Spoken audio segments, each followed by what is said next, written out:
नमस्कार दोस्तों, स्वागत है आपका रिक्रूटमेंट जॉब इस यूट्यूब चैनल पर। दोस्तों, ऑयल इंडिया लिमिटेड की तरफ से यहाँ पर बहुत बड़ी बम्पर भर्ती निकल के आ चुकी है। दोस्तों, बहुत सारी पोस्ट है, अच्छी खासी पोस्ट है, सैलरी भी बहुत ही बढ़िया मिलने वाली है और फीस भी ज़्यादा नहीं है। तो दोस्तों चलो देख लेते हैं डायरेक्टली ऑफिशियल नोटिफिकेशन पे कौन कौन सी पोस्ट निकली है, कितनी सारी पोस्ट निकली है, कब तक अप्लाई करना है, फीस क्या लगने वाली है और बाकी की सारी चीज़ें। तो दोस्तों चलो देख लेते हैं डायरेक्टली ऑफिशियल नोटिफिकेशन पे। दोस्तों, आप देख सकते हैं आपके सामने ओपन हो चुका है official notification. Oil India limited की तरफ से निकला हुआ ये नोटिफिकेशन है, आप यहाँ पे देख सकते हो। दोस्तों, पहली पोस्ट है मैनेजर एचआर के लिए। आप यहाँ पे देख सकते हो मैनेजर एचआर की एक पोस्ट निकल के आ चुकी है। ये जो एक पोस्ट है वो अनरिजर्व के लिए, मतलब सबके लिए खुली है। और इसके लिए जो पे स्केल रहेगा, वो सैलरी रहेगी वो 80,000 से लेके 2,20,000 रुपये तक आपको यहाँ पे सैलरी मिलेगी। और इसके लिए जो एज लिमिट है वो 15 मार्च 2022 को आपका एज है वो 32 साल के ऊपर नहीं होना चाहिए, मतलब मैक्सिमम 32 ईयर्स आपका एज होना चाहिए। और इस पोस्ट के लिए एजुकेशनल क्वालिफिकेशन क्या लगने वाली है, तो आप यहाँ पे देख सकते हो आपकी बैचलर डिग्री होनी चाहिए इंजीनियरिंग में। मतलब अगर आपने बीए या बीटेक किया है तो आप यहाँ पे जरूर अप्लाई कर सकते हो। साथ ही साथ आपको 65% मार्क्स होना भी ज़रूरी है, तो ये आप यहाँ पे अप्लाई कर सकते हो।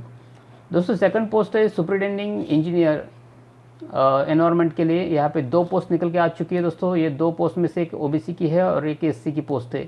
और दोस्तों, इसके लिए सैलरी जो है वो आप यहाँ पे देख सकते हो 80,000 से लेके 2,20,000 रुपये तक आपको यहाँ पे सैलरी मिलेगी। और यहाँ पे आप देख सकते हो एज लिमिट में ओबीसी हो तो 35 ईयर्स से लेके 37 ईयर्स तक रहेगा, और एससी होगा तो 37 से लेके 39 ईयर्स तक आप यहाँ पे अप्लाई कर सकते हो। दोस्तों, इसके लिए एजुकेशनल क्वालिफिकेशन क्या रहेगी, तो आप यहाँ पे देख सकते हो बैचलर डिग्री आपकी होनी चाहिए एनवायरमेंटल इंजीनियरिंग में 4 साल की। साथ ही साथ आपको 65% मार्क्स भी होने चाहिए, या तो फिर बैचलर डिग्री आपकी होनी चाहिए कोई भी ब्रांच में इंजीनियरिंग में, और आपका 2 साल का एक्सपीरियंस होना ज़रूरी है। तो इस तरह से अगर आपके पास है तो आप यहाँ पे जरूर अप्लाई कर सकते हो। दोस्तों, अगली पोस्ट है सुपरिटेंडिंग मेडिकल ऑफिसर रेडियोलॉजी के लिए। यहाँ पे एक पोस्ट निकल के आ चुकी है, अनरिजर्व की पोस्ट है। दोस्तों, इसके लिए सैलरी आपको मिलेगी 80,000 से लेकर 2,20,000 रुपये तक, और एज लिमिट है 37 ईयर्स, मतलब 37 साल तक। और इसके लिए जो क्वालिफिकेशन है आप यहाँ पे देख सकते हो, आपका एमडी किया होना चाहिए रेडियो डायग्नोस्टिक्स में, ये वो भी मेडिकल रेप्यूटेड कॉलेज में, तो आप यहाँ पे अप्लाई कर सकते हो। बाकी सेकंड पोस्ट है सुपरिटेंडिंग मेडिकल ऑफिसर पेडियाट्रिक्स के लिए। यहाँ पे एक पोस्ट निकल के आ चुकी है, और दोस्तों एक पोस्ट जो है वो अनरिजर्व के लिए है। और दोस्तों, इसके लिए जो सैलरी है पे स्केल है वो 80,000 से लेके 2,20,000 रुपये तक आपको यहाँ पे सैलरी मिलेगी। एज लिमिट है 37 ईयर्स, और इसके लिए जो एजुकेशनल क्वालिफिकेशन है वो आप यहाँ पे देख सकते हो, आपका एमडी किया होना चाहिए पेडियाट्रिशियन में, या तो फिर डीएन भी आपका होना चाहिए, तो आप यहाँ पे अप्लाई कर सकते हो। दोस्तों, अगली पोस्ट है सीनियर मेडिकल ऑफिसर। एक पोस्ट निकल के आ चुकी है, वो भी अनरिजर्व के लिए, मतलब सबके लिए खुली है। इसके लिए पे स्केल रहेगा 60,000 से लेके 1,80,000 रुपये तक, और इसके लिए एज लिमिट है 32 ईयर्स, और एज जो है वो 15 मार्च 2022 को गिना जाएगा। और इसके लिए आपकी क्वालिफिकेशन जो है वो है एमबीबीएस आपकी होनी चाहिए। अगर आपने एमबीबीएस किया है तो आप यहाँ पे अप्लाई कर सकते हो, और साथ साथ आपको 2 साल का एक्सपीरियंस भी होना ज़रूरी है। दोस्तों, अगली पोस्ट है सीनियर सिक्योरिटी ऑफिसर। इसके लिए आप यहाँ पे देख सकते हो एक पोस्ट निकल के आ चुकी है, और वो जो एक पोस्ट है अनरिजर्व के लिए है। इसके लिए सैलरी जो मिलेगी आपको 60,000 से लेके 1,80,000 रुपये तक, और इसके लिए एज लिमिट रहेगा 32 ईयर्स, मतलब 32 साल तक आपकी उम्र होनी चाहिए, उससे ऊपर नहीं। और इसके लिए क्वालिफिकेशन है ग्रेजुएशन आपका होना चाहिए कोई भी डिसिप्लिन में। साथ ही साथ आपका 3 साल का ग्रेजुएशन 3 साल का होना चाहिए किसी भी डिसिप्लिन में, तो आप यहाँ पे अप्लाई कर सकते हो। दोस्तों, अगली पोस्ट है सीनियर ऑफिसर सिविल। 2 पोस्ट निकल के आ चुकी है, आप यहाँ पे देख सकते हो। एक है अनरिजर्व के लिए, मतलब जनरल के लिए, और दूसरी है ओबीसी के लिए। दोस्तों, इसलिए जो पे स्केल है वो 60,000 से 1,80,000 रुपये तक आपको यहाँ पे सैलरी मिलेगी, और एज लिमिट है अनरिजर्व के लिए 27 साल और ओबीसी के लिए 30 साल। तो 30 साल तक अगर आप ओबीसी है तो अप्लाई कर सकते हो। और दोस्तों, इसके लिए क्वालिफिकेशन है बैचलर डिग्री आपकी होनी चाहिए 4 साल की 65% मार्क्स के साथ में, वो भी इंजीनियरिंग में, सिविल इंजीनियरिंग में, तो आप यहाँ पे अप्लाई कर सकते हो। दोस्तों, अगली पोस्ट है सीनियर ऑफिसर इलेक्ट्रिकल के लिए 8 पोस्ट यहाँ पे निकल के आ चुकी है। उसमें से अनरिजर्व की 3 है, ओबीसी की 2, एससी के लिए 1, एसटी के लिए 1 और ईडब्ल्यूएस के लिए 1। और इसके लिए पे स्केल रहेगा 60,000 से लेके 1,80,000 रुपये तक, और जो एज लिमिट है वो अनरिजर्व और ईडब्ल्यूएस के लिए 27 साल है मैक्सिमम, ओबीसी के लिए 30 साल है, और एससी एसटी के लिए 32 साल है।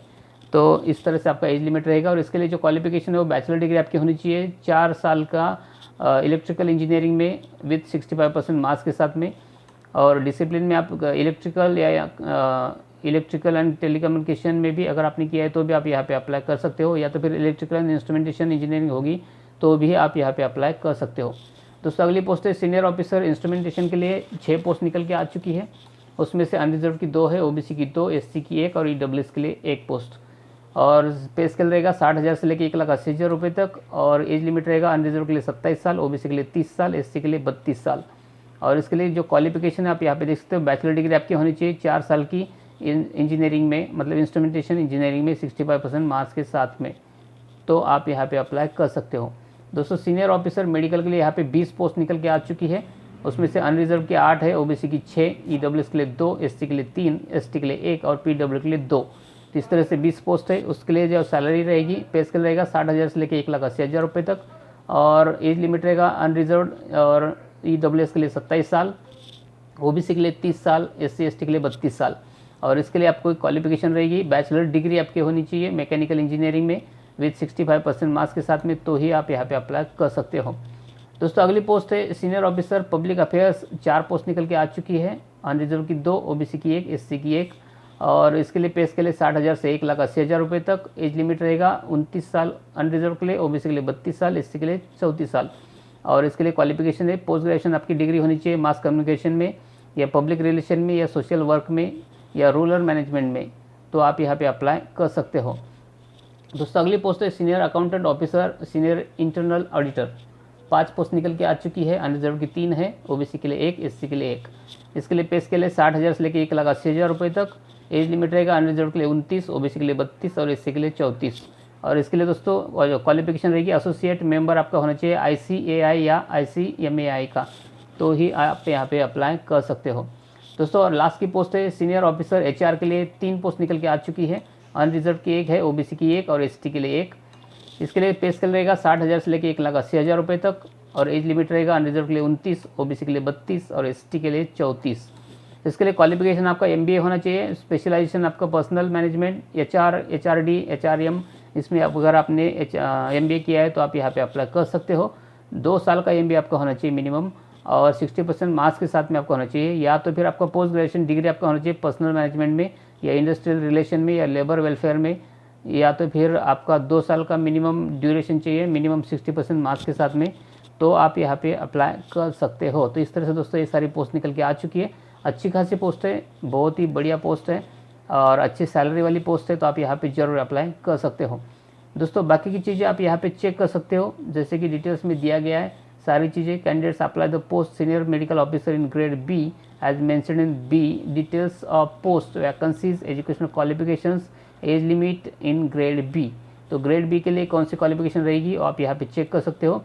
और बाकी की सारी चीज़ें देख सकते हो, जैसे कि मैनेजर HR के लिए यहाँ पे मिनिमम पोस्ट क्वालिफिकेशन एक्सपीरियंस आपका 3 साल होना चाहिए। जॉब प्रोफाइल क्या रहेगी आप यहाँ पे चेक कर सकते हो। Superintendent engineer environmental grade C के लिए 3 साल का एक्सपीरियंस आपका होना चाहिए और उसके लिए स्पेशलिटी आप यहाँ पे चेक कर सकते हो। Senior medical officer grade B के लिए यहाँ पे 2 साल का एक्सपीरियंस आपका होना जरूरी है, मिनिमम 2 साल का पोस्ट क्वालिफिकेशन एक्सपीरियंस आपका होना चाहिए मेडिकल ऑफिसर का इन प्राइवेट या गवर्नमेंट हॉस्पिटल में। और सीनियर सिक्योरिटी ऑफिसर B के लिए यहाँ पे 2 साल का आपका एक्सपीरियंस दिया गया है। वो जो 2 साल का एक्सपीरियंस है वो आपका रैंक ऑफ कैप्टन और इन्वायरमेंटल इसमें होना चाहिए, इक्विवेलेंट मतलब कैप्टन लेवल का आपका एक्सपीरियंस होना चाहिए, तो ही आप यहाँ पे अप्लाई कर सकते हो। बाकी की सारी चीज़ें यहाँ पे दी गई है। आपको पे लेवल कैसा रहेगा जो मैंने आपको पहले ही बताया, 60,000 से लेके 1,80,000 रुपये तक आपको यहाँ पे लेवल मिलने वाला है। और आपको फ़ीस कितनी लगने वाली है तो आप यहाँ पे देख सकते हो। अगर आप जनरल OBC कैटेगरी से हो तो आपको यहाँ पे 500 रुपये फीस लगेगी। और अगर आप SC ST PWD EWS या एक्स सर्विसमैन हो तो आपके यहाँ पे कोई भी फ़ीस नहीं लगने वाली, आप यहाँ पे फ्री ऑफ कॉस्ट अप्लाई कर सकते हो। दोस्तों सिलेक्शन प्रोसेस कैसे रहने वाली है तो आप यहाँ पे देख सकते हैं। शॉर्ट लिस्ट होगी आपकी कैंडिडेट की टेबल पे, और उसके बाद में detail of the post, vacancies, educational qualification, age limit, grade C, ये सारे के ऊपर आपको यहाँ पे होगी। उसी के बाद में आपकी जो सिलेक्शन है वो यहाँ पे देख लीजिए। फर्स्ट फेज़ में कंप्यूटर बेस्ड टेस्ट होगी, CBT होगी, 100 वेटेज रहेगा, वेटेज में 85% रहेगा, टोटल मार्क्स 100 रहेंगे। और उसके लिए क्वालिफाइंग मार्क जो है 50% जनरल के लिए होने चाहिए, OBC और EWS के लिए 40%, SC ST के लिए 40%। और दोस्तों फेज़ 2 में आपका यहाँ पे ग्रुप डिस्कशन होगा, GD होगा, ग्रुप टास्क होगा GT, 30 मार्क्स के लिए, और उसके लिए वेटेज रहेगा 5%। और जो पर्सनल इंटरव्यू रहेगा लास्ट में, उसमें आपका वेटेज रहेगा 10%, उसके लिए 10 मार्क्स रहेंगे। तो इस तरह से आपका यहाँ पे सिलेक्शन होने वाला है। और बाकी की चीज़ें आप यहाँ पे चेक कर सकते हो, सारी चीज़ें दी गई है। आई होप सारी चीज़ें आपके समझ में आई होगी। वीडियो अच्छा लगा हो तो वीडियो को लाइक कीजिए, दोस्तों के साथ में शेयर कीजिए। और अगर आप सचमुच गवर्नमेंट जॉब पाना चाहते हो तो मेरे चैनल को सब्सक्राइब कर लीजिए दोस्तों, क्योंकि मेरे चैनल पे ऐसे वीडियो रहते हैं जो गवर्नमेंट की जॉब्स के बारे में होते हैं। तो दोस्तों मेरे चैनल को सब्सक्राइब कर लीजिए। इस वीडियो के नीचे आपको रेड कलर का बटन मिलेगा, सब्सक्राइब लिखा हुआ, उसको दबा के सब्सक्राइब कर लीजिए। साथ ही साथ एक बेल आइकन आएगा, घंटा आएगा, उसको दबा के ऑल पे सेट कर लीजिए, ताकि जैसे मैं वीडियो बनाऊँ उसको नोटिफिकेशन सबसे पहले आपको मिलती रहे। तो दोस्तों मिलते हैं नए जॉब के साथ में नए वीडियो में, तब तक के लिए धन्यवाद।